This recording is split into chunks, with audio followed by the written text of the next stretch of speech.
What's up, YouTube? We are here with our trap breakdown. Patch notes are out. We're 2 days away, just under 2 days away from PoE Incursion League getting dropped, and it's an exciting time to be alive. We're going to break down everything in the patch notes, and we're doing this in a couple of different videos because the patch notes were over 10,000 words and 23 pages long when I put them into a Google document. So it's a ton of info, and we're going to be walking you through all of it. This video is going to be walking you through the traps, so let's dive right in. So traps, the interaction between trap skills with cooldowns and sources of additional traps thrown, such as the multiple traps or cluster trap support, has been changed and now work as they did with Vol Lightning Trap previously. Namely, additional traps can only be thrown if the skill has at least one extra trap cooldown stockpiled, and only as many additional traps will be thrown as there are cooldowns stockpiled. In other words, if you have 3 seismic traps stockpiled and have Shaper's additional trap glove mod, you'll throw 2 traps and consume 2 seismic trap cooldowns. If you only have 2 cooldowns stockpiled and you attempt to throw 3 seismic traps via the multi-trap support, you will only throw 2 traps. Which is a huge buff, by the way. This is a buff, believe it or not. That, like, cooldowns are gone. This is just across the board. The fact that traps no longer have cooldowns, huge buff. Okay, so as a result of this change to trap cooldowns, the following traps no longer have a cooldown: fire trap, lightning trap, ice trap, and the trap model has been updated. You're going to see this text flashed a lot because this is a buff, okay? Fire Trap no longer has a cooldown, now requires level 12, now deals 7 to 11 fire damage when triggered at gem level 1, up from 2 to 4. Up to 410 to 616 at gem level 20. The burning ground it creates now deals 24.1 fire damage per second at gem level 1, up from 3.6. All right, do you see that? Do you see this? Like, the numbers here, okay? This is a buff. The burning ground it creates now deals 24. It used to be 3.6. It's a ridiculous amount of damage increase. Up to 1368 fire damage per second at gem level 20, up from 701. So even though it doesn't scale as ridiculously as at level 1, it's still huge. It's still almost double what it used to be. This damage is now modified by spell damage modifiers. That's sick. So now you can stack spell damage, and your burning ground that gets left behind by your fire trap gets a bonus from that. Didn't used to do that. That's a huge buff. Base duration of the burning ground is now 1.7 seconds, down from 8 seconds. So this means, hey, we're going to need to, create more traps in order to create more burning ground, because each individual trap doesn't create as long of an effect of burning ground. Well, that's fine, because now traps don't have a cooldown. This is a buff, okay? Now it has 1% increased fire damage per 1% gem quality. Previously had 3% increased permanent damage per 2% gem quality. That's still a buff, okay? Across the board, it's not like a huge, massive buff. That's still a buff. Now deals added fire damage against burning damage, or against burning enemies. We're going to have a lot more enemies that are burning because of the amount of fire proliferation that we're going to be able to add on to trap builds now. Now has added damage effectiveness up to 200%, up from 100%. This is a buff. All right, let's move on to Bear Trap. Bear Trap now applies a debuff on an affected enemy. The debuff lingers for a duration after the immobilizing effect wears off. While debuffed, enemies take 15% increased damage from traps and mines and have 80% less movement speed.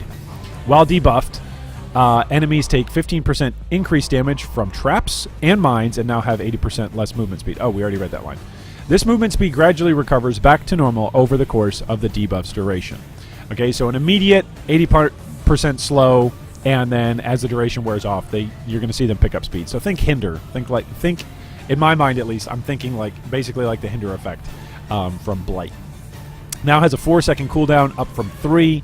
Mana cost has been lowered at all levels. Now costs 6 mana at gem level 1, down from 11, up to 23 mana at gem level 20. Okay, this is all a buff. Now has a critical strike chance at 6, up from 5%. It's just a buff across the board. How many of you were using Bear Trap to begin with? Like, legitimately, leave us a comment if you did, because up until now, like, Bear Trap basically is going to be a utility trap to help you clear bosses, whether or not you're a trapper or a miner. But if you play a GC miner, like, Bear Trap is now going to augment all of your damage when you go in to clear a boss. Like, it's fantastic. Who cares that the cooldown is up? You're still going to do tons and tons of damage. Like, this is a buff across the board. Lightning Trap no longer has a cooldown. Now deals 14 to 41 lightning damage at level 1, from 3 to 62. So a slight nerf. This is a slight nerf at gem level 1. just in terms of its range. However, it's up to 279 to 836 at gem level 20, which, again, the base, the threshold, is a lot higher. So while it's been nerfed on the top end of its damage, it's down to 838 instead of 979. It is definitely a buff in its consistency because it used to be 52 as a base, as opposed to now it's up to 279. So basically what that means is Lightning Trap is going to be a lot more consistent, right? Lightning damage is already in this game, in Path of Exile. It's already the major ranging damage, right? Like if you want consistency, lightning damage isn't for you, although they're reining it in a little bit and making it a little bit more consistent. Lightning damage has the highest flat damage in the game. It just does, but it's also got the lowest flat rolls in the game. That's kind of the trade-off. So it now has 1% increased lightning damage per 1% gem quality and 1% increased effective shock per 2% gem quality. Previously had 1% increased trap throwing speed, which throwing speed no longer matters, at least for in the relationship to the cooldown. And per 2% gem quality, incredible value. Like, this is a buff, okay? Now has 80% increased critical strike chance against shocked enemies, growing as the gem levels up to 118% at gem level 20. So you're just, when you're in maps, you're going to be critting everything because you're going to be shocking everything. So it's pretty great. Now has a lower mana cost at higher gem levels, up to 20 mana at gem level 20. That's fine. You know, with higher mana costs nowadays, it's just easier to proc things. Oh goodness, like the Hero Font bonus, where you go into Arcane Surge for a little bit. Like that's great. This is a buff. Like higher mana on some of this stuff is actually going to end up being a buff. Now has a base critical strike chance of 6, up from 5. That's a buff. Now has an added damage effectiveness of 100%, up from 90. Slight buff, but buff nonetheless. Now fires projectiles with a random rotation as opposed to targeting an enemy. So, as with anything, we'll have to see what the AI is like. Like, my goodness, if you've ever played a summoner or anything that is dependent on the game's AI targeting, you know sometimes it's hit or miss.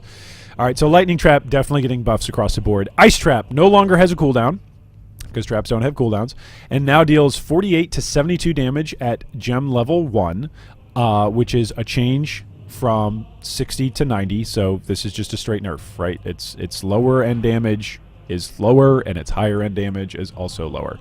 However, it goes up to 414 to 620. Again, this is a nerf. I'm not quite sure why Ice Trap got the nerf bat. Nothing else did, but anyway. Now has a lower mana cost at higher gem levels, up to 22 mana. So Ice Trap got nerfed. It seems to be that that's the one trap that kind of got nerfed. Maybe that's because they found a broken iteration of some build that uses Ice Trap as opposed to using the other traps. I don't know, but that's just my guess. Conversion Trap. Trap duration lowered to 4 seconds from 8. Mana cost has been lowered at all levels. Now costs 6 mana at gem level 1, down from 16. And up to 23 mana at gem level 20, down from 37. That's just a buff. It makes it more efficient to use. Okay, so that is the trap changes. All right, what do you think? This, I think across the board, it's a buff. Traps across the board got buffed. Ice Trap got nerfed a little bit, but across the board, Fire Trap, Lightning Trap, Bear Trap, Conversion Trap, everything pretty much across the board got buffed. And even Ice Trap having cooldown removed, like, it's a buff. Traps across the board have gotten buffed. So all that is to say, if you have never played a trapper, or you play a trapper because you're a hipster, like, this is either the league that you're going to love because you're going to get a chance to try out playing a trapper, or it's going to be the league that you hate because your hipster, cool, awesome, unique build, your special snowflake build, is now out to the world. The whole world is going to be playing trappers in 3.3 Incursion League. What about you? Are you going to play a trapper this league? Are you going to try it out? Are you going to play a miner? What do you think? Let us know in the comments down below. What kind of build are you going to be playing, and are you going to be playing traps or not?